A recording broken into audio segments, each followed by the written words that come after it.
ವಾಸ್ತುವಿನ ಪ್ರಯೋಜನ ಏನು, ವಾಸ್ತುವಿನಿಂದ ಏನು ಉಪಯೋಗ, ಅಥವಾ ವಾಸ್ತುಶಾಸ್ತ್ರ ಹೇಳುವಂಥದ್ದು ಎಲ್ಲಿ ಹುಟ್ಟಿತು?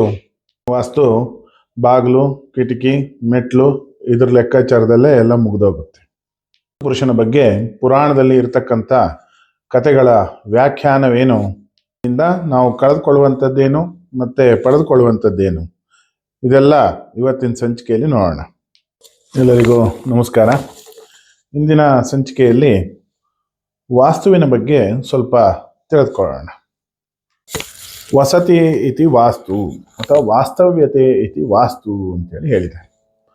ನಾವು ಎಲ್ಲಿ ವಾಸವನ್ನು ಮಾಡ್ತೇವೆಯೋ ಅಲ್ಲಿ ವಾಸ್ತು ಇರಬೇಕು, ಅಲ್ಲಿ ವಾಸ್ತು ಪುರುಷನ ಒಂದು ಸಾನ್ನಿಧ್ಯ ಇರಬೇಕು ಹೇಳುವಂಥದ್ದನ್ನು ದಾರ್ಶನಿಕರು ಹೇಳ್ತಾರೆ ಅಥವಾ ಶಾಸ್ತ್ರಗಳಲ್ಲಿ ಹೇಳ್ತಾರೆ. ವಾಸ್ತುಶಾಸ್ತ್ರವು ಇದೊಂದು ವಿಜ್ಞಾನವಾಗಿದ್ದು ಇದರ ಮೂಲ ಏನು ಕೇಳಿದ್ರೆ ಭೂಮಿಯ ಒಂದು ಗುರುತ್ವಾಕರ್ಷಣ ಬಲದ ಮೇಲೆ ಮತ್ತು ಮಣ್ಣಿನ ಆಧಾರದ ಮೇಲೆ ಈ ವಾಸ್ತುಶಾಸ್ತ್ರವನ್ನು ರಚಿಸಲಾಗಿದೆ. ಭೃಗು, ವಸಿಷ್ಠ, ಅತ್ರಿ ಮತ್ತು ಮಯ ಮತ್ತು ಏನು ಕೇಳಿದ್ರೆ ವಿಶ್ವಕರ್ಮಾಚಾರ್ಯರು, ಹೀಗೆ ಒಟ್ಟು 18 ಜನರಿಂದ ಈ ವಾಸ್ತುಶಾಸ್ತ್ರ ಉಪದೇಶಿಸಲ್ಪಟ್ಟಿದೆ ಅಂತ ಹೇಳಿ ಇಲ್ಲಿ ಶಾಸ್ತ್ರಗಳಲ್ಲಿ ಹೇಳ್ತಾರೆ. ಪುರಾತನವಾದಂಥ ಈ ಶಾಸ್ತ್ರವನ್ನ ಪರಾಶರರು ಬೃಹದ್ರಥನಿಗೆ ಹೇಳ್ತಾರೆ. ಬೃಹದ್ರಥ ವಿಶ್ವಕರ್ಮನಿಗೆ ಇದನ್ನು ಉಪದೇಶವನ್ನು ಮಾಡ್ತಾರೆ. ವಿಶ್ವಕರ್ಮ ಆಚಾರ್ಯರಿಂದ ಈ ವಾಸ್ತುಶಾಸ್ತ್ರ ಹೇಳುವಂಥದ್ದು ಲೋಕದ ತುಂಬೆಲ್ಲ ಪ್ರಸಿದ್ಧಿ ಆಗುತ್ತೆ. ವಾಸ್ತುಶಾಸ್ತ್ರ, ವಾಸ್ತುಶಿಲ್ಪ ಇವೆಲ್ಲವೂ ಸಹಿತ ಬಹುಮುಖ್ಯವಾಗಿ ದೇವಾಲಯದ ನಿರ್ಮಾಣಕ್ಕೆ ಬಹು ಪ್ರಯೋಜನಕಾರಿಯಾಗಿರುವಂಥದ್ದು. ಹಾಗೆ ದೇವಾಲಯದ ನಿರ್ಮಾಣದಲ್ಲಿ ಇದು ಬಹು ಮುಖ್ಯ ಪಾತ್ರವನ್ನು ವಹಿಸ್ತವೆ. ಹಾಗೆ ಮನುಷ್ಯ ಎಲ್ಲಿ ಉಳಿದುಕೊಳ್ತಾನೋ, ವಾಸ್ತವ್ಯವನ್ನು ಹೂಡ್ತಾನೋ ಅಲ್ಲಿಯೂ ಕೂಡ ಈ ವಾಸ್ತುಶಾಸ್ತ್ರದ ಒಂದು ಪ್ರಯೋಗ ಮಾಡಬೇಕು ಹೇಳುವಂಥದ್ದನ್ನು ಹೇಳ್ತಾರೆ. ಹಾಗೆ ಮನುಷ್ಯ ಎಲ್ಲಿ ವಾಸ ಮಾಡ್ತಾನೋ ಅಲ್ಲಿ ವಾಸ್ತು ಇರಬೇಕು ಹೇಳುವಂಥದ್ದನ್ನು ಸಹಿತ ಹೇಳ್ತಾರೆ. ಬಹುಮುಖ್ಯವಾಗಿ ನಾವು ಕಟ್ಟಡವನ್ನು ಕಟ್ಟಬೇಕಿದ್ರೆ ಆ ನಿವೇಶನದ ಒಟ್ಟು 8 ದಿಕ್ಕುಗಳನ್ನು ನೋಡಿಕೊಂಡು, ಹಾಗೆ ನಿವೇಶನದ ಮಧ್ಯಭಾಗವನ್ನು ನೋಡಿ, ಮತ್ತು ನಿವೇಶನದಲ್ಲಿ ಯಾವ ರೀತಿಯಾದಂಥ ಶಕ್ತಿಗಳ ಅಥವಾ ಯಾವ ರೀತಿಯಾದಂಥ ಒಂದು ವಾಸ್ತುಶಾಸ್ತ್ರದ ಪ್ರಕಾರ ಯಾವ ರೀತಿಯಾಗಿದೆ ಹೇಳುವಂಥದ್ದನ್ನು ನೋಡಿ ಮುಂದೆ ಮನೆಯನ್ನು ಕಟ್ಟುವಂಥದ್ದು ಬಹಳ ಮುಖ್ಯವಾದಂಥ ವಿಚಾರ. ವಾಸ್ತುಶಾಸ್ತ್ರದಲ್ಲಿ ಮುಖ್ಯವಾಗಿ ಬರತಕ್ಕಂಥದ್ದು ಆಯ, ಮತ್ತು ಏನು ಕೇಳಿದ್ರೆ ಧನ, ಋಣ, ಕಳೆ, ನಕ್ಷತ್ರ, ಲಗ್ನ ಇವುಗಳೆಲ್ಲವನ್ನ ಗಣನೆಗೆ ತೆಗೆದುಕೊಂಡು ಈ ವಾಸ್ತುವಿನ ಒಂದು ಲೆಕ್ಕಾಚಾರವನ್ನು ಮಾಡಿ ಮತ್ತೆ ಮನೆಯನ್ನು ಕಟ್ಟುವಂಥದ್ದು ನಮ್ಮ ಸಂಪ್ರದಾಯದಲ್ಲಿದೆ. ಹಾಗೆ ಅದು ಇವತ್ತಿಗೂ ಸಹಿತ ರೂಢಿಯಲ್ಲಿ ಇದೆ. ಹಾಗೆ ಮನೆಯನ್ನು ಕಟ್ಟಬೇಕಿದ್ರೆ ಯಾವ ನಕ್ಷತ್ರಕ್ಕೆ ಯಾವ ಆಯ ಅನುಕೂಲಕರವಾಗಿದೆ, ಹಾಗೆ ಯಾವ ಆಯಕ್ಕೆ ಅವರಿಗೆ ಅನುಕೂಲವಾಗುತ್ತೆ, ಹಾಗೆ ಯಾವ ಆಯದಿಂದ ಅವರು ಆ ಜಾಗದಲ್ಲಿ ಅಭಿವೃದ್ಧಿಯನ್ನು ಹೊಂದ್ತಾರೆ ಹೇಳುವಂಥದ್ದನ್ನು ನೋಡಿ ಮುಂದೆ ಮನೆಯನ್ನು ಕಟ್ಟುವಂಥದ್ದು ಈಗಿನ ಕಾಲದಲ್ಲಿ ರೂಢಿಯಲ್ಲಿ ಇದೆ. ಸ್ವಲ್ಪ ಈ ವಿಷಯದ ಬಗ್ಗೆ ತಿಳಿದುಕೊಂಡು ಬರೋಣ ಬನ್ನಿ. ಯಾರು ಕೂಡ ವಿಡಿಯೋವನ್ನು ಸ್ಕಿಪ್ ಮಾಡಬೇಡಿ, ಖಂಡಿತವಾಗಿ ನೋಡಿ. ನಿಮಗೆ ಉಪಯುಕ್ತವಾದಂಥ ವಿಚಾರಗಳು ಇದರಲ್ಲಿ ಅಡಕವಾಗಿದೆ. ವಾಸ್ತುಶಾಸ್ತ್ರದ ವೈಶಿಷ್ಟ್ಯವು ಕಟ್ಟಡ ಹಾಗೂ ಸ್ಥಳದ ಮೂಲಕ ಶಕ್ತಿಯ ಹರಿವನ್ನು ನಿರ್ಧರಿಸುವಂಥದ್ದಾಗಿರುತ್ತೆ. ಗುರುತ್ವಾಕರ್ಷಣ ಶಕ್ತಿಯ ಅಧಿಪತಿಯೇ ವಾಸ್ತುಪುರುಷ ಅಂತ ಹೇಳಿ ಹೇಳಲಾಗಿದೆ. ಭೂಮಿಯ ಮೇಲೆ ಯಾವುದೇ ಕಟ್ಟಡವನ್ನು ಕಟ್ಟಿದ್ರೂ ಸಹಿತ ಅದರಲ್ಲಿ ವಾಸ್ತುಪುರುಷ ವಾಸಿಸ್ತಾನೆ ಹೇಳುವಂಥದ್ದನ್ನು ಹೇಳಲಾಗಿದೆ. ಹಾಗೆ ಅವನನ್ನು ನಾವು ಪೂಜೆ ಮಾಡೋದ್ರಿಂದ ಅವನು ಅನಿಷ್ಟ ಒಂದು ಶಕ್ತಿಗಳನ್ನು, ದುಷ್ಟ ಶಕ್ತಿಗಳನ್ನು ಆತ ನಿಯಂತ್ರಿಸುತ್ತಾನೆ ಹೇಳುವಂಥದ್ದನ್ನು ಹೇಳ್ತಾರೆ. ಮಾರ್ತಾಂಡಾರೂಢ ರಾಶೌ ವಿನಿಹಿತ ಚರಣಸ್ತನ್ಮದನ್ಯಸ್ತಮೂರ್ಧ ವಾಮೆ ಪಾರ್ಶ್ವೇ ಶಯಾನೋ ಭ್ರಮತಿ ಸ ಪರಿತಃ ಪುರುಷೋ ವಾಸ್ತುರೂಪಃ ಪಾದೇ ಯದ್ಯರ್ಥನಾಶಃ ಶಿರಸಿ ಚ ಮರಣಂ ತಸ್ಯ ಪೃಷ್ಠೆ ವಿಪತ್ತಿಃ ವಕ್ಷಸ್ಯೂರೌ ಚ ನಾಶಶುಭಫಲಮುದರೇ ಸ್ತಂಭಮಾಧ್ಯಂ ವಿದಧ್ಯತ. ಹೀಗೆ ವಾಸ್ತುಪುರುಷನ ಬಗ್ಗೆ ವಿದ್ಯಾಮಾಧವೀಯದಲ್ಲಿ ಹೇಳಲಾಗಿದೆ. ಅಂದ್ರೆ ಮನೆಯನ್ನ ನಿರ್ಮಾಣವನ್ನ ಮಾಡಬೇಕಿದ್ರೆ ಮನೆಯ ದ್ವಾರ, ಅಡಿಗೆ ಮನೆ, ಮಲಗೋ ಕೋಣೆ, ಶಯನಗೃಹ, ಶಸ್ತ್ರಾಗಾರ, ಊಟದ ಕೋಣೆ, ಕೊಟ್ಟಿಗೆ, ಉಗ್ರಾಣ, ಖಜಾನೆ, ಬೊಕ್ಸ, ಕೋಶಾಗಾರ, ಭಂಡಾರ, ಪೂಜಾ ಸ್ಥಳ ಇವೆಲ್ಲ ಎಲ್ಲೆಲ್ಲಿ ಇರಬೇಕು, ಹಾಗೆ ಭೂಮಿ ಯಾವ ತರವಾಗಿ ಇರಬೇಕು ಹೇಳುವಂಥದ್ದನ್ನ ಈ ಶ್ಲೋಕದಲ್ಲಿ ಹೇಳಲಾಗಿದೆ. ಕಟ್ಟಡವನ್ನ ಕಟ್ಟೋದಕ್ಕಿಂತ ಮುಂಚೆ ಅದರ ಸ್ಥಳವನ್ನ ಪರೀಕ್ಷೆ ಮಾಡುವಂಥದ್ದು ಮುಖ್ಯವಾದಂಥ ಕರ್ತವ್ಯ. ಹಾಗೆ ಮಣ್ಣಿನ ಒಂದು ಪರೀಕ್ಷೆಯನ್ನ ಮಾಡುವಂಥದ್ದು ತುಂಬಾ ಒಳ್ಳೆಯದು. ಹಾಗೆ ಬೇರೆ ಬೇರೆ ವರ್ಣದವರಿಗೆ ಬೇರೆ ಬೇರೆ ಮಣ್ಣಿನ ನಿವೇಶನವನ್ನ ಹೇಳಲಾಗಿದೆ. ಹಾಗೆ ನಿವೇಶನದ ಯಾವ ಯಾವ ದಿಕ್ಕುಗಳು ಎತ್ತರವಾಗಿದ್ದರೆ ಏನೇನು ಫಲ ಹೇಳುವಂಥದ್ದನ್ನು ಕೂಡ ಇಲ್ಲಿ ಹೇಳಿದ್ದಾರೆ. ಹಾಗೆ ಇದನ್ನ ವೀಥಿ ಅಂತ ಹೇಳಿ ಕರೀತಾರೆ. ನಿವೇಶನದ ಪೂರ್ವ ಭಾಗ, ಉತ್ತರ ಭಾಗ, ವಾಯುವ್ಯ ಭಾಗ ಹಾಗೆ ಈಶಾನ್ಯ ಭಾಗ ಇವೆಲ್ಲವೂ ಕೂಡ ಎತ್ತರವಾಗಿದ್ದರೆ ಆ ನಿವೇಶನದಲ್ಲಿ ಮನೆಯನ್ನ ಕಟ್ಟಿದರೆ ತುಂಬಾ ಒಳ್ಳೆಯದು ಹೇಳುವಂತ ಒಂದು ಅಭಿಪ್ರಾಯ ಕೆಲವು ಗ್ರಂಥಗಳಲ್ಲಿ ಇದೆ. ಹಾಗೆ ಆಗ್ನೇಯ, ದಕ್ಷಿಣ, ನೈಋತ್ಯ ಮತ್ತೆ ಪಶ್ಚಿಮ ಭಾಗದಲ್ಲಿ ಎತ್ತರವಾಗಿ ಇರಬಾರದು ಹೇಳುವಂಥದ್ದನ್ನು ಕೂಡ ಗ್ರಂಥಗಳಲ್ಲಿ ಹೇಳಿದ್ದಾರೆ. ನಿವೇಶನದ ಮಧ್ಯಭಾಗದಲ್ಲಿ ತಗ್ಗಿದ್ದರೆ ತುಂಬಾ ಉತ್ತಮ ಹೇಳುವಂತ ಅಭಿಪ್ರಾಯಗಳು ಕೂಡ. ಕಟ್ಟಡ ಕಟ್ಟುವಂತ ಜಾಗ ಯಾವ ರೀತಿಯಾಗಿದೆ ಹೇಳುವಂತ ಒಂದು ಪರೀಕ್ಷೆಯನ್ನ ಮಾಡುವಂತ ವಿಧಾನವನ್ನ ಸುಲಭವಾಗಿ ನಿಮಗೆ ತಿಳಿಸಿಕೊಡ್ತೇನೆ. ಕಟ್ಟಡ ಕಟ್ಟಬೇಕೆಂದಿರುವಂತ ಒಂದು ಜಾಗದಲ್ಲಿ ಒಂದು 2 ಅಡಿಯಷ್ಟು ಹೊಂಡವನ್ನು ತೆಗೆದು ಅದರಲ್ಲಿ ನೀರನ್ನ ಹಾಕಿ ಇಡಬೇಕು. ಬೆಳಿಗ್ಗೆ ಅದನ್ನು ನೋಡಿದಾಗ ನೀರು ಉಳಿದಿದ್ದರೆ ಆ ನಿವೇಶನ ಕಟ್ಟಡವನ್ನು ಕಟ್ಟಲು ಯೋಗ್ಯವಾಗಿದೆ ಅಂತ ಹೇಳಿ ನಿಷ್ಕರ್ಷಣೆಯನ್ನು ಮಾಡಬೇಕು. ನೀರಿನ ಅಂಶ ಸ್ವಲ್ಪವೂ ಇಲ್ಲದೆ ಸಂಪೂರ್ಣವಾಗಿ ಅದು ಒಣಗಿದ್ದರೆ ಆ ಜಾಗದಲ್ಲಿ ಮನೆ ಕಟ್ಟಿದರೆ ಮೃತ್ಯುದೋಷ ಉಂಟಾಗ್ತದೆ ಹೇಳುವಂಥದ್ದನ್ನ ದಾರ್ಶನಿಕರು ಹೇಳ್ತಾರೆ. ಇದಕ್ಕೆ ಮತ್ತೊಂದು ವಿಧಾನವೂ ಕೂಡ ಇದೆ. ಏನಂತ ಕೇಳಿದ್ರೆ, ನಿವೇಶನದ ಮಧ್ಯಭಾಗದಲ್ಲಿ ನಿಂತುಕೊಂಡು ನೀರನ್ನು ಹಾಕಿದಾಗ ಅದು ಪೂರ್ವಕ್ಕೆ ಅಥವಾ ಈಶಾನ್ಯಕ್ಕೆ ಅಥವಾ ಉತ್ತರ ಕಡೆ ಹೋದರೆ ತುಂಬಾ ಶುಭ ಅಂತ ಹೇಳಿ ಹೇಳಲಾಗಿದೆ. ಮನೆಯನ್ನ ಕಟ್ಟುವಾಗ ಮನೆ ಆಯಾಕೃತಿಯಲ್ಲಿ ಇರಬೇಕು. ಮನೆಯ ಉದ್ದ ಅಗಲಗಳನ್ನ ಯಜಮಾನನಿಂದ ಲೆಕ್ಕ ಮಾಡಿಸಿ, ಅಳತೆ ಮಾಡಿಸಿ, ಮೊಳೆಗಳಲ್ಲಿ ಗೊತ್ತು ಮಾಡಿಕೊಂಡು ಕೆಲಸವನ್ನ ಆರಂಭವನ್ನ ಮಾಡಿಸಬೇಕು. ಒಟ್ಟು 8 ಆಯಗಳನ್ನ ಹೇಳಿದ್ದಾರೆ. ಧ್ವಜಾಯ, ಧೂಮ್ರಾಯ, ಸಿಂಹಾಯ, ಶ್ವಾನಾಯ, ವೃಷಭಾಯ, ಖರಾಯ, ಗಜಾಯ ಮತ್ತು ಕಾಕಾಯ. ನಿವೇಶನದ ಉದ್ದ ಅಗಲಗಳನ್ನ ಗುಣಿಸಿ ಬಂದಂತ ಫಲವೇ ಕ್ಷೇತ್ರಫಲ ಅಂತೇಳಿ ಹೇಳ್ತಾರೆ. ಇದನ್ನ 9ರಿಂದ ಗುಣಿಸಿ 8ರಿಂದ ಭಾಗಿಸಿ ನಿಂತ ಶೇಷಕ್ಕೆ ಆಯ ಅಂತ ಹೇಳಿ ಹೆಸರು. ಒಂದು ಶೇಷ ಉಳಿದ್ರೆ ಧ್ವಜಾಯ. ಧ್ವಜಾಯದಲ್ಲಿ ಮನೆಯನ್ನ ಕಟ್ಟಿಕೊಂಡ್ರೆ ಮಾಡಿದ ಕೆಲಸ ಸಹಿತ ಯಶಸ್ವಿ ಆಗುತ್ತೆ. ಹಾಗೆ 2 ಶೇಷ ಉಳಿದ್ರೆ ಧೂಮ್ರಾಯ. ಧೂಮ್ರಾಯದಲ್ಲಿ ಮನೆಯನ್ನ ಕಟ್ಟಿಕೊಂಡ್ರೆ ಮಾಡುವ ಕೆಲಸ ಕಾರ್ಯ ಎಲ್ಲ ಸಹಿತ ನಷ್ಟವಾಗಿ ಹೊಗೆಯಾಗಿ ಸುಟ್ಟು ಬೂದಿ ಆಗುತ್ತೆ ಹೇಳುವಂಥದ್ದನ್ನು ಹೇಳ್ತಾರೆ.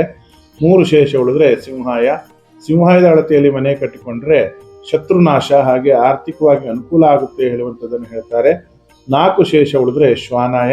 ಶ್ವಾನ ಎಂದ್ರೆ ನಾಯಿ. ಈ ರೀತಿ ಶ್ವಾನಾಯದಲ್ಲಿ ಮನೆ ಕಟ್ಟಿಕೊಂಡ್ರೆ ಅಲ್ಲಿರುವಂತಹ ಪಾಡು ನಾಯಿ ಪಾಡ ಆಗ್ತದೆ ಹೇಳುವಂಥದ್ದನ್ನು ಹೇಳ್ತಾರೆ. ಇನ್ನು 5 ಶೇಷ ಉಳಿದ್ರೆ ವೃಷಭಾಯ. ವೃಷಭಾಯದಲ್ಲಿ ಮನೆಯನ್ನ ಕಟ್ಟಿಕೊಂಡ್ರೆ ತುಂಬಾ ಒಳ್ಳೆಯದು. ಹಾಗೆ 6ನೇದು ಖರಾಯ. ಖರಾಯದಲ್ಲಿ ಮನೆ ಕಟ್ಟಿಕೊಂಡ್ರೆ ನಿರಂತರ ಅಲೆದಾಟವನ್ನ ಸೃಷ್ಟಿ ಮಾಡ್ತದೆ ಹೇಳುವಂಥದ್ದನ್ನ ಹೇಳ್ತಾರೆ. ಹಾಗೆ ಭಯಗ್ರಸ್ತರನ್ನಾಗಿ ಮಾಡಿ ಅನರ್ಥಕ್ಕೆ ದಾರಿಯಾಗುತ್ತೆ ಹೇಳುವಂಥದ್ದನ್ನು ಕೂಡ ಹೇಳಿದ್ದಾರೆ. 7 ಶೇಷ ಉಳಿದ್ರೆ ಗಜಾಯ ಅಂತ ಹೇಳಿ ಕರೀತಾರೆ. ಗಜ ಎಂದರೆ ಆನೆ. ಈ ರೀತಿ ಗಜಾಯದಲ್ಲಿ ಮನೆಯನ್ನ ಕಟ್ಟಿಕೊಂಡ್ರೆ ಆದಾಯ ಆನೆ ಗಾತ್ರದಲ್ಲಿ ಬೆಳೀತಾ ಹೋಗ್ತದೆ ಹೇಳುವಂಥದ್ದನ್ನು ಹೇಳ್ತಾರೆ. ಹಾಗೆ ಆ ಮನೆಯಲ್ಲಿ ಸಮೃದ್ಧಿ ಯಾವತ್ತು ಇರ್ತದೆ ಹೇಳುವಂಥದ್ದನ್ನ ಹೇಳ್ತಾರೆ. ಹಾಗೆ 8 ಶೇಷ ಉಳಿದ್ರೆ ಕಾಕಾಯ ಅಂತ ಹೇಳಿ ಹೇಳ್ತಾರೆ. ಕಾಕಾಯ ತುಂಬಾ ಕೆಟ್ಟದ್ದು ಅಂತ ಹೇಳಿ ಅಭಿಪ್ರಾಯಗಳು ಇದೆ. ವಾಸ್ತುಶಾಸ್ತ್ರವನ್ನ ತುಂಬಾ ಆಳವಾಗಿ ನೋಡ್ತಾ ಹೋದ್ರೆ ನಮ್ಮ ಹತ್ರ ಯಾರ ಹತ್ರ ಮನೆ ಕಟ್ಟಲಿಕ್ಕೆ ಸಾಧ್ಯ ಇಲ್ಲ. ಹಾಗಿದೆ ವಾಸ್ತುಶಾಸ್ತ್ರ. ಉದಾಹರಣೆಗೆ ಮಯಾಸುರ ಅಥವಾ ವಿಶ್ವಕರ್ಮರು ಹೇಳಿದ ಹಾಗೆ 33 ತಿಲಗಳನ್ನು ಅಂದ್ರೆ 33 ಎಳ್ಳಿನ ಕಾಳನ್ನು ಒಟ್ಟಿಗೆ ಇಟ್ಟಾಗ ಒಂದು ಅಂಗು, ಅಥವಾ 16 ಗೋಧಿ ಕಾಳುಗಳನ್ನು ಒಟ್ಟಿಗೆ ಇಟ್ಟಾಗ ಒಂದು ಅಂಗು. ಆ ಅಂಗುಲದ 24 ಪಟ್ಟಿನಷ್ಟು ಒಂದು ಕೋಲನ್ನ ತಗೊಂಡು ಅದರಿಂದ ಅಳತೆಯನ್ನ ಮಾಡಿ ಅಲ್ಲಿ ವಾಸ್ತುವನ್ನ ರಚನೆ ಮಾಡಬೇಕು, ಅಲ್ಲಿ ಮನೆಯನ್ನ ನಿರ್ಮಾಣ ಮಾಡಬೇಕು. ಅದು ಮತ್ತೆ ಆ ಆಯವನ್ನ ಅಳಿಯುವಾಗ ಆ ಯಜಮಾನನ ನಕ್ಷತ್ರಕ್ಕೆ ಅನುಕೂಲವಾ ಇಲ್ವಾ ಅಂತ ಹೇಳಿ ಅದನ್ನ ಆಯಾಮದ ಮೂಲಕ ನೋಡ್ಬೇಕು ಅಂತ ಹೇಳಿ ಹೇಳ್ತಾರೆ. ಇದೊಂದು ಸಣ್ಣ ಉದಾಹರಣೆ ಮಾತ್ರ. ಇಂಥವು ಎಷ್ಟೋ ವಿಷಯಗಳು ವಾಸ್ತುಶಾಸ್ತ್ರದಲ್ಲಿ ಇದೆ. ವಾಸ್ತುಶಾಸ್ತ್ರ ಮುಖ್ಯವಾಗಿ ಬಂದಿರುವಂಥದ್ದು ನಾನು ಮೊದಲೇ ಹೇಳಿದಾಗೆ ದೇವಾಲಯ ನಿರ್ಮಾಣಕ್ಕೆ, ಆಮೇಲೆ ಮನೆಗಳ ನಿರ್ಮಾಣಕ್ಕೆ, ಆಮೇಲೆ ಪಟ್ಟಣಗಳ ನಿರ್ಮಾಣಕ್ಕೆ, ಹಾಗೆ ಹಳ್ಳಿಗಳ ನಿರ್ಮಾಣಕ್ಕೆ ಈ ರೀತಿಯಾಗಿ ವಾಸ್ತುಶಾಸ್ತ್ರವನ್ನು ಅಳವಡಿಸ್ಕೊಳ್ತಾ ಬಂದರು.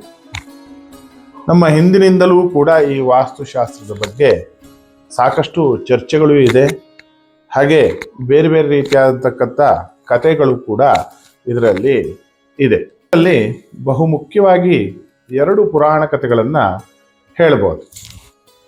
ಮೊದಲನೇದಾಗಿ ಹೇಳಬೇಕು ಅಂದರೆ, ಈ ಜಗತ್ತಿನಲ್ಲಿ ಈ ಪ್ರಪಂಚದ ಒಂದು ತುಂಬೆಲ್ಲ ಆವರಿಸ್ಕೊಂಡಂಥ ಒಂದು ಭೂತ ಹುಟ್ಟುಕೊಡ್ತಂತೆ. ಪ್ರಪಂಚದ ತುಂಬೆಲ್ಲ ಆವರಿಸ್ಕೊಂಡು ಒಂದು ಭೂತ ಹುಟ್ಟುಕೊಂಡು ಅದನ್ನ ನೋಡಿ ಭಯಭೀತರಾಗಿ ದೇವತೆಗಳೆಲ್ಲ ಓಡಿ ಬ್ರಹ್ಮನ ಹತ್ರ ಹೋದ್ರು.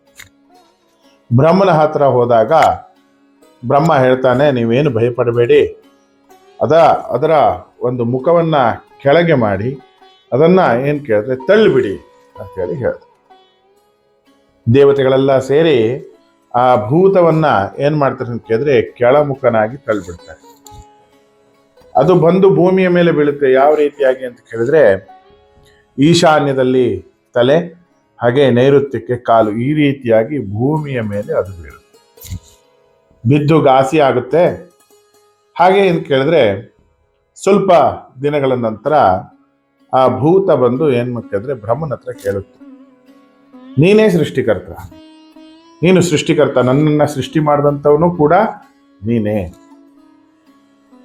ಯಾವ ತಪ್ಪು ಮಾಡದೇ ಇರುವಂತ ನಾನು ಇಷ್ಟೆಲ್ಲ ಶಿಕ್ಷೆ ಅನುಭವಿಸ್ತಾ ಇದ್ದೀನಲ್ಲ, ದೇವತೆಗಳಿಂದ ಹಿಂಸೆಯನ್ನ ಅನುಭವಿಸ್ತಾ ಇದ್ದೀನಲ್ಲ, ಇದಕ್ಕೇನು ಪರಿಹಾರ ಇಲ್ವೇ ಹೇಳುವಂತ ಒಂದು ಮಾತನ್ನ ಆ ಬ್ರಹ್ಮನ ಹತ್ರ ಕೇಳಿದಾಗ ಬ್ರಹ್ಮ ಅವಾಗ ಆ ಭೂತಕ್ಕೆ ಹೇಳ್ತಾರೆ, ನೀನೇನು ಕೇಳಿದ್ರೆ ಭೂಮಿಯಲ್ಲಿ ಇರತಕ್ಕಂಥ ಪ್ರಾಸಾದಗಳಲ್ಲಿ ಅಥವಾ ದೇವಸ್ಥಾನಗಳಲ್ಲಿ ಅಥವಾ ಎಲ್ಲ ಜಾಗಗಳಲ್ಲಿ ನೀನು ಇರು. ಯಾರು ನಿನಗೆ ಪೂಜೆಯನ್ನು ಮಾಡಿ ನಿನಗೆ ಹವಿಸ್ಸನ್ನು ಕೊಟ್ಟು, ಹಾಗೆ ಏನು ಕೇಳಿದ್ರೆ ನಿನಗೆ ಬಲಿಯನ್ನು ಕೊಟ್ಟು ನಿನ್ನನ್ನು ಪೂಜೆಯನ್ನು ಮಾಡಿ ಆರಾಧನೆಯನ್ನು ಮಾಡ್ತಾರೋ ಅವರಿಗೆ ನೀನು ಧನ ಧಾನ್ಯಗಳನ್ನು ಸಮೃದ್ಧಿಯನ್ನು ಮಾಡು, ಅವರಿಗೆ ಎಲ್ಲ ರೀತಿಯಿಂದಲೂ ಕೂಡ ಶ್ರೇಯಸ್ಸನ್ನು ಉಂಟು ಮಾಡು ಹೇಳುವಂಥ ಒಂದು ಮಾತನ್ನ ಬ್ರಹ್ಮ ಹೇಳ್ತಾನೆ. ಅಂದಿನಿಂದ ಇಂದಿನವರೆಗೂ ಸಹಿತ ಯಾರು 4 ಗೋಡೆಗಳನ್ನು ಕಟ್ಟಿ ವಾಸಕ್ಕಾಗಿ 4 ಗೋಡೆಗಳನ್ನು ಕಟ್ತಾರೋ ಅಥವಾ ದೇವಸ್ಥಾನಗಳನ್ನು ಕಟ್ತಾರೋ ಅಲ್ಲಿ ಆ ವಾಸ್ತು ಹೇಳುವಂಥ ಒಂದು ಭೂತ ಬಂದು ಕುತ್ಕೊಳ್ಳುತ್ತೆ. ಅದನ್ನ ಏನು ಕೇಳಿದ್ರೆ ನಾವು ಪೂಜೆಯನ್ನು ಮಾಡಿ ಮತ್ತೆ ಅದಕ್ಕೆ ಬಲಿಯನ್ನು ಕೊಟ್ಟು ಮತ್ತೆ ಅದಕ್ಕೆ ನಾನಾ ವಿಧವಾದಂಥ ಹವಿಸ್ಸನ್ನು ಅರ್ಪಣೆಯನ್ನು ಮಾಡಿ ಅದನ್ನು ಪ್ರಸನ್ನವಾಗಿಸಿದ್ರೆ ಆ ವಾಸ್ತು ಹೇಳುವಂಥ ಒಂದು ಭೂತ ನಮಗೆ ಯಾವತ್ತೂ ಸಹಿತ ಶ್ರೇಯಸ್ಸನ್ನು ಉಂಟು ಮಾಡುತ್ತೆ ಹೇಳುವಂಥದ್ದನ್ನು ಒಂದು ಕತೆ ಹೇಳುತ್ತೆ. ಹಾಗೆ ಪ್ರಸಿದ್ಧವಾದಂಥ ಇನ್ನೊಂದು ಕಥೆಯೂ ಕೂಡ ಇದೆ. ಒಬ್ಬ ರಾಕ್ಷಸ ಇರ್ತಾನೆ. ಆ ರಾಕ್ಷಸ ಯಾವತ್ತೂ ಪರಪೀಡೆ ಅಂದರೆ ಬೇರೆಯವರನ್ನ ಪೀಡೆ ಮಾಡುವಂಥವನು, ಪೀಡಿಸ್ತಕ್ಕಂಥವನು, ಮಹಾಬಲಾಢ್ಯ, ಮಹಾಕಾಯ ಅಂದರೆ ಒಳ್ಳೆಯ ಶ್ರೇಷ್ಠವಾದಂಥ ಕಾಯವನ್ನು ಹೊಂದಂಥವನು, ಹಾಗೆ ಶಕ್ತಿಯನ್ನು ಹೊಂದಿದಂಥವನು. ಅವನೇನು ಮಾಡ್ತಾನೆ ಒಂದು ದಿವಸ ಕೇಳಿದ್ರೆ ದೇವತೆಗಳ ಮೇಲೆ ಆಕ್ರಮಣವನ್ನು ಮಾಡಿ ದೇವತೆಗಳನ್ನು ಸ್ವರ್ಗದಿಂದ ಓಡಿಸಿಬಿಡ್ತಾನೆ. ದೇವತೆಗಳೆಲ್ಲ ಹೋಗಿ ವಿಷ್ಣುವಿಗೆ ಶರಣಾಗ್ತಾರೆ, ವಿಷ್ಣುವಿನಲ್ಲಿ ಪ್ರಾರ್ಥನೆಯನ್ನು ಮಾಡ್ಕೊಳ್ತಾರೆ. ಈ ರೀತಿ ಆಗಿದೆ, ಯಾವುದೋ ಒಬ್ಬ ಬಲಾಢ್ಯನಾದಂಥ ರಾಕ್ಷಸ ಬಂದು ಸ್ವರ್ಗದ ಮೇಲೆ ಆಕ್ರಮಣವನ್ನ ಮಾಡಿದ್ದಾನೆ. ಆಗ ವಿಷ್ಣು ಅವರ ಪ್ರಾರ್ಥನೆಯನ್ನ ಮನ್ನಿಸಿ ಆ ರಾಕ್ಷಸ ಇದ್ದಲ್ಲಿಗೆ ಹೋಗ್ತಾನೆ. ರಾಕ್ಷಸ ಇದ್ದಲ್ಲಿಗೆ ಹೋಗಿ ಏನು ಕೇಳಿದ್ರೆ ಅವರ ಜೊತೆ ಹೇಳ್ತಾನೆ, ಇದೆಲ್ಲ ನೀ ಇರುವಂತ ಜಾಗ ಅಲ್ಲಪ್ಪ, ನಿನ್ನ ಜಾಗಕ್ಕೆ ನೀನು ಹೋಗು ಹೇಳುವಂಥ ಒಂದು ಮಾತನ್ನು ಹೇಳ್ತಾನೆ. ಆಗ ಆ ರಾಕ್ಷಸ ಆ ಮತ್ತಿನಿಂದ ಮದದಿಂದ ಏನು ಹೇಳ್ತಾನೆ, ನನ್ನ ಜೊತೆ ಯುದ್ಧ ಮಾಡು, ನನ್ನ ಜೊತೆ ಯುದ್ಧ ಮಾಡಿ ನಾನು ಸೋತ್ರೆ ಈ ಜಾಗವನ್ನು ಬಿಟ್ಟು ಹೋಗ್ತೇನೆ ಹೇಳುವಂಥ ಒಂದು ಮಾತನ್ನು ಹೇಳ್ತಾನೆ. ಆಗ ವಿಷ್ಣುವಿಗೂ ಮತ್ತೆ ಆ ರಾಕ್ಷಸನಿಗೂ ಇಬ್ಬರಿಗೂ ಸಹ ಯುದ್ಧಗಳಾಗುತ್ತೆ. ಆ ಯುದ್ಧದಲ್ಲಿ ಯಾರು ಗೆಲ್ಲೋದಿಲ್ಲ, ಯಾರು ಸೋಲೋದಿಲ್ಲ ಅಂತ ಭರಾಟನಾದಂಥ ರಾಕ್ಷಸ ಅವನಾಗಿರ್ತಾನೆ. ಕೊನೆಗೆ ವಿಷ್ಣು ತನ್ನ ಸುದರ್ಶನ ಚಕ್ರವನ್ನ ಆ ರಾಕ್ಷಸನ ಮೇಲೆ ಪ್ರಯೋಗವನ್ನು ಮಾಡ್ತಾನೆ. ಪ್ರಯೋಗವನ್ನ ಮಾಡಿ ಆ ರಾಕ್ಷಸನನ್ನ ಘಾಸಿಗೊಳಿಸ್ತಾನೆ, ಅಂದ್ರೆ ಪೆಟ್ಟು ಮಾಡ್ತಾನೆ. ಆ ರಾಕ್ಷಸ ಸುದರ್ಶನ ಚಕ್ರದ ಹೊಡೆತದಿಂದ ಘಾಸಿಯಾಗಿ ಅವನು ಭೂಮಿ ಮೇಲೆ ಬೀಳ್ತಾನೆ. ಯಾವ ರೀತಿಯಾಗಿ ಬೀಳ್ತಾನೆ ಅಂತ ಹೇಳಿದ್ರೆ, ಈಶಾನ್ಯದಲ್ಲಿ ತಲೆ, ನೈಋತ್ಯದಲ್ಲಿ ಕಾಲು, ಈ ರೀತಿಯಾಗಿ ಭೂಮಿ ಮೇಲೆ ಬೀಳ್ತಾನೆ. ಅವನು ಮತ್ತೆ ಎದ್ರೆ ಯುದ್ಧ ಮಾಡ್ತಾನೆ ಹೇಳುವಂತ ಒಂದು ಭಯದಿಂದ ಒಟ್ಟು 53 ದೇವತೆಗಳು ಹೋಗಿ ಅವನ ಒಂದೊಂದು ಅಂಗವನ್ನ ಹಿಡ್ಕೊಂಡು ಕುತ್ಕೊಂಡ್ಬಿಡ್ತಾರೆ. ಮತ್ತೆ ಎದ್ರು ಯುದ್ಧ ಮಾಡ್ತಾನೆ ಹೇಳುವಂತ ಭಯದಿಂದ ಒಂದೊಂದು ಅಂಗದ ಮೇಲೆ ಕುತ್ಕೊಂಡ್ಬಿಡ್ತಾರೆ. ಒಬ್ರು ಭುಜ, ಒಬ್ರು ತಲೆ, ಒಬ್ರು ಹಣೆ, ಕಾಲು, ಕೈ, ಈ ರೀತಿಯಾಗಿ ಕುತ್ಕೊಂಡ್ಬಿಡ್ತಾರೆ. ಬಿದ್ದ ಹೊಡೆತದಿಂದ ಮತ್ತೆ ದೇವತಾ ಸ್ಪರ್ಶದಿಂದ, ಅಂದ್ರೆ ದೇವತೆಗಳು ಅವನನ್ನು ಮುಟ್ಟಿದ್ರಿಂದ ಅವನಿಗೆ ಒಳ್ಳೆ ಬುದ್ಧಿ ಬರುತ್ತೆ. ಮತ್ತೆ ಅವನು ವಿಷ್ಣುವಿಗೆ ಶರಣ ಆಗ್ತಾನೆ. ಸ್ವಾಮಿ, ನಾನು ತಪ್ಪಾಯ್ತು, ನಾನು ಮಾಡಿದ ತಪ್ಪಾಯ್ತು, ನನಗೆ ಬೇರೆ ಏನೂ ಕೆಲಸ ಇರಲಿಲ್ಲ, ಹಾಗಾಗಿ ನಾನು ಈ ಕೆಲಸವನ್ನು ಮಾಡ್ತಾ ಇದ್ದೆ, ಪರಪೀಡನೆಯನ್ನು ಮಾಡ್ತಾ ಇದ್ದೆ, ನನಗೇನಾದರೂ ಒಂದು ಕೆಲಸ ಕೊಡು ಹೇಳುವಂಥ ಒಂದು ಮಾತನ್ನು ವಿಷ್ಣುವಿನ ಹತ್ರ ಕೇಳ್ತಾನೆ. ಲೋಕದಲ್ಲಿ ಯಾವತ್ತೂ ಹಾಗೆ ಏನೂ ಕೆಲಸ ಇಲ್ಲದವರು ಮಾಡೋದು ಪೂರ್ಣ ಕೆಟ್ಟ ಕೆಲಸನೇ ಅಂತೇಳಿ ಹೇಳ್ತಾರೆ. ಅದೇ ರೀತಿಯಾಗಿ ಆ ರಾಕ್ಷಸನ ಕೂಡ ಅದೇ ರೀತಿಯಾಗಿ ವಿಷ್ಣುವಿಗೆ ಶರಣಾಗ್ತಾನೆ. ಶರಣಾದ ಕೂಡಲೇ ವಿಷ್ಣು ಹೇಳ್ತಾನೆ ಅವನಿಗೆ, ಏನು ಕೇಳಿದ್ರೆ, ಯಾರು ಈ ಭೂಲೋಕದಲ್ಲಿ 4 ಗೋಡೆಯನ್ನು ಕಟ್ಟಿ ವಾಸ್ತವ್ಯವನ್ನು ಹೂಡ್ತಾರೋ, ಅಥವಾ 4 ಗೋಡೆಯನ್ನು ಕಟ್ಟಿ ನನ್ನ ವಾಸ್ತವ್ಯವನ್ನು ಹೂಡಿಸ್ತಾರೋ, ಅಂದ್ರೆ ದೇವಸ್ಥಾನಗಳಲ್ಲಿ ಮತ್ತೆ ಮನೆಗಳಲ್ಲಿ, ಇಲ್ಲಿ ನೀನು ವಾಸವನ್ನ ಮಾಡಿ ಯಾರು ನಿನ್ನ ಪೂಜೆಯನ್ನು ಮಾಡ್ತಾರೋ, ನಿನಗೆ ಹವಿಸ್ಸನ್ನು ಕೊಡ್ತಾರೋ, ಯಾರು ನಿನ್ನ ಪೂಜೆಯಿಂದ ತೃಪ್ತಿಯನ್ನಾಗಿ ಮಾಡ್ತಾರೋ ಅವರಿಗೆ 12 ವರ್ಷಗಳ ಕಾಲ ಧನಧಾನ್ಯಾದಿ ಸಮೃದ್ಧಿಂ, ಅಂದ್ರೆ ಧನ ಅಂದ್ರೆ ಹಣ, ಧಾನ್ಯ ಅಂದ್ರೆ ಆಹಾರ, ಇದೆರಡಕ್ಕೂ ಕೂಡ ಯಾವತ್ತೂ ಕೊರತೆಯನ್ನು ಉಂಟು ಮಾಡಬೇಡ ಹೇಳುವಂಥ ಒಂದು ಮಾತನ್ನ ವಿಷ್ಣು ಹೇಳ್ತಾರೆ. ಅಲ್ಲಿಂದ ಮೇಲೆ ಆ ರಾಕ್ಷಸ ವಾಸ್ತು ಹೇಳುವಂಥ ಒಂದು ಹೆಸರಿನಿಂದ ಕೀರ್ತಿ ಆಗ್ತಾನೆ. ಅದೇ ಇವತ್ತು ನಾವು ನೋಡ್ತಾ ಇರುವಂಥ ವಾಸ್ತು ಪುರುಷ ಅಥವಾ ವಾಸ್ತು ಅಂತೇಳಿ ಹೇಳ್ಬೋದು. ಯಾರು ಭೂಮಿಯ ಮೇಲೆ 4 ಗೋಡೆಯನ್ನು ಕಟ್ಟಿ ವಾಸ್ತವ್ಯವನ್ನು ಹೂಡ್ತಾರೋ, ಮನೆಯನ್ನು ಮಾಡ್ತಾರೋ, ಅಥವಾ ದೇವಸ್ಥಾನಗಳನ್ನು ಕಟ್ತಾರೋ, ಅಲ್ಲಿ ವಾಸ್ತುವಿನ ಏನು ಕೇಳಿದ್ರೆ ಪೂಜೆಯನ್ನು ಮಾಡಿ ವಾಸ್ತುವಿಗೆ ಬಲಿಯನ್ನು ಕೊಟ್ಟು ಅವನನ್ನ ಪ್ರಸನ್ನವಾಗಿ ಮಾಡಿ ಮುಂದೆ ಅದರೊಳಗೆ ಪ್ರವೇಶ ಮಾಡುವಂಥದ್ದು ಅಲ್ಲಿ ಇರುವಂಥದ್ದು ನಮಗೆ ಹಿಂದಿನ ಕಾಲದಿಂದಲೂ ಸಹಿತ ರೂಢಿಯಲ್ಲಿ ಬಂದಿದೆ. ಮತ್ತೆ ವಾಸ್ತುವಿಗೆ ಸಹಾಯಕ್ಕೆ ಅಂತ ಹೇಳಿ 8 ಜನರನ್ನ, 8 ದೇವತೆಗಳನ್ನ ವಿಷ್ಣುವೇ ನೇಮಿಸ್ತಾನೆ ಹೇಳುವಂಥದ್ದನ್ನು ಹೇಳ್ತಾರೆ. ಪೂರ್ವ ಭಾಗದಲ್ಲಿ ಇಂದ್ರ, ಆಗ್ನೇಯದಲ್ಲಿ ಅಗ್ನಿ, ದಕ್ಷಿಣದಲ್ಲಿ ಯಮ, ಹಾಗೆ ನೈಋತ್ಯದಲ್ಲಿ ನಿವೃತ್ತಿ ದೇವತೆಗಳು, ಹಾಗೆ ಪಶ್ಚಿಮದಲ್ಲಿ ವರುಣ, ಹಾಗೆ ಏನು ಕೇಳಿದ್ರೆ ವಾಯುವ್ಯದಲ್ಲಿ ವಾಯು, ಉತ್ತರ ಭಾಗದಲ್ಲಿ ಸೋಮ ದೇವತೆಗಳು, ಈಶಾನ್ಯ ಭಾಗದಲ್ಲಿ ಈಶಾನ ದೇವತೆಗಳು. ಇದನ್ನ ಅವರಿಗೆ ಸಹಾಯಕ್ಕೆ ಅಂತ ಹೇಳಿ ಕಳಿಸ್ತಾರೆ. ಈ ದೇವತೆಗಳನ್ನ ಅವನ ಸಹಾಯಕ್ಕೆ ಅಂತ ಹೇಳಿ ಕಳಿಸ್ತಾರೆ. ಅದನ್ನ ಅಷ್ಟದಿಕ್ಪಾಲಕರು ಅಂತೇಳಿ ಹೇಳ್ತಾರೆ. ಹಾಗಾಗಿ ಏನು ಕೇಳಿದ್ರೆ ಗೃಹ ಪ್ರವೇಶದ ಅಥವಾ ಮಂದಿರ ಒಂದು ಪ್ರತಿಷ್ಠಾಪನೆಯ ಹಿಂದಿನ ದಿವಸ ಈ ವಾಸ್ತು ಹೋಮಾದಿಗಳನ್ನು ಮಾಡಿ ವಾಸ್ತುವಿಗೆ ಮತ್ತು ಅಷ್ಟದಿಕ್ಪಾಲಕರಿಗೆ ಬಲಿಯನ್ನು ಕೊಡುವಂಥ ಪದ್ಧತಿ ನಮ್ಮಲ್ಲಿ ಇವತ್ತಿಗೂ ಸಹಿತ ರೂಢಿಯಲ್ಲಿ. ಅವರು ಏನು ಮಾಡ್ತಾರೆ ಅಂತ ಕೇಳಿದ್ರೆ, ನಿಮ್ಮ ಮನೆಯ ಸುತ್ತ ಓಡಾಡ್ತಾ ಇರ್ತಾರೆ ಅಥವಾ ನಿಮ್ಮ ಮನೆಯನ್ನು ಕಾವಲು ಕಾಯ್ತಾ ಇರ್ತಾರೆ. ನಿಮ್ಮ ಮನೆಗೆ ಯಾವುದೇ ರೀತಿಯಾದಂಥ ದುಷ್ಟ ಅರಿಷ್ಟವಾದಂಥ ಶಕ್ತಿಗಳು ಅಥವಾ ಬೇರೆ ನೆಗೆಟಿವ್ ಎನರ್ಜೀಸ್ ಅಂತ ಹೇಳ್ತಾರಲ್ವಾ, ಅದು ನಿಮ್ಮ ಮನೆಯೊಳಗೆ ಪ್ರವೇಶ ಆಗಲಿಕ್ಕೆ ಅವರು ಬಿಡೋದಿಲ್ಲ, ಅಲ್ಲೇ ತಡೀತಾರೆ ಹೇಳುವಂಥದ್ದನ್ನು ಇಲ್ಲಿ ಸ್ಮರಣೆಯನ್ನು ಮಾಡ್ಬೋದು. ಇದು ಎರಡೂ ಸಹಿತ ಪುರಾಣ ಪ್ರಸಿದ್ಧವಾಗಿರುವಂಥ ವಾಸ್ತುವಿನ ಕುರಿತಾಗಿ ಇರುವಂಥ ಕಥೆಗಳು. ಇದರ ಹೊರತಾಗಿ ಈ ವಾಸ್ತು ಹೇಳುವಂಥದ್ದು ನಮ್ಮ ಒಂದು ಮನೆಯ ಬಹು ಮುಖ್ಯವಾದಂಥ ಒಂದು ಅಂಗ ಅಂತ ಹೇಳಿ ಹೇಳ್ಬೋದು. ಅಂದರೆ ನಾವು ವಾಸ್ತುವನ್ನು ನೋಡುವಾಗ ಮನೆಯ ಮಧ್ಯಭಾಗದಿಂದ, ಅಂದರೆ ಬ್ರಹ್ಮ ಅಂತೇಳಿ ಹೇಳ್ತಾರೆ, ಮನೆಯ ಮಧ್ಯಭಾಗದಿಂದ ನಾವು ನೋಡ್ತಕ್ಕಂಥದ್ದು. ಹಾಗೆ ಬ್ರಹ್ಮನ ವಾಸಸ್ಥಾನ ಮನೆಯ ಮಧ್ಯಭಾಗದಲ್ಲಿ, ಅದಕ್ಕೆ ಪ್ರಧಾನ ಬಾಗಿಲನ್ನು ಮನೆಯ ಮಧ್ಯಭಾಗದಲ್ಲಿ ಇಡ್ತಾರೆ. ಈಗೀಗ ಎಲ್ಲೆಲ್ಲಾದರೂ ಇಡ್ತಾರೆ. ಮನೆಯ ಮಧ್ಯಭಾಗದಲ್ಲಿ ಆ ಮನೆಯ ಜಾಗವನ್ನ 9 ಭಾಗವನ್ನಾಗಿ ಮಾಡಿ ಅದರಲ್ಲಿ ಮಧ್ಯಭಾಗದಲ್ಲಿ ಪ್ರಧಾನ ಬಾಗಿಲನ್ನು ಇಡುವಂಥದ್ದು ಪದ್ಧತಿ.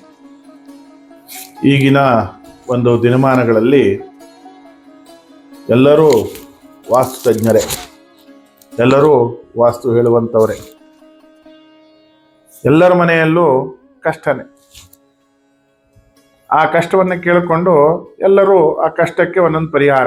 ನಿಮ್ಮ ಮನೇಲಿ 3 ಬಾಗಿಲಿದೆ, ನಿಮ್ಮ ಮನೇಲಿ 4 ಬಾಗಿಲಿದೆ, ನಿಮ್ಮ ಮನೇಲಿ 4 ಕಿಟಕಿ ಇದೆ, 5 ಕಿಟಕಿ ಬರಬೇಕು, 6 ಕಿಟಕಿ ಬರಬೇಕು, ಈ ರೀತಿಯಾಗಿ ಒಬ್ಬ ಮೆಟ್ಲು 3 ಮೆಟ್ಲಿದೆ, 4 ಮೆಟ್ಲಿದೆ, ಈ ರೀತಿಯಾಗಿ ಒಬ್ಬೊಬ್ಬರು ಒಂದೊಂದರ ವಾಸ್ತು ಸಲಹೆಯನ್ನು ಕೊಡ್ತಾ ಇರ್ತಾರೆ. ಖಂಡಿತವಾಗಿಯೂ ಅದನ್ನೆಲ್ಲ ನಂಬಬೇಡಿ. ಖಂಡಿತವಾಗಿಯೂ ಅದೆಲ್ಲ ಮೂಢನಂಬಿಕೆ. ಹಾಗಾಗಿ ವಾಸ್ತುಶಾಸ್ತ್ರ ಅಂದರೆ ಏನು, ವಾಸ್ತು ಅಂದರೆ ಏನು, ಸರಿಯಾದ ರೀತಿಯಲ್ಲಿ ಅರ್ಥಕೊಂಡು ಮನೆಯನ್ನು ಕಟ್ಟುವಂಥದ್ದು ಸೂಕ್ತ ಹೇಳುವಂಥದ್ದು ನಮ್ಮ ಭಾವನೆ.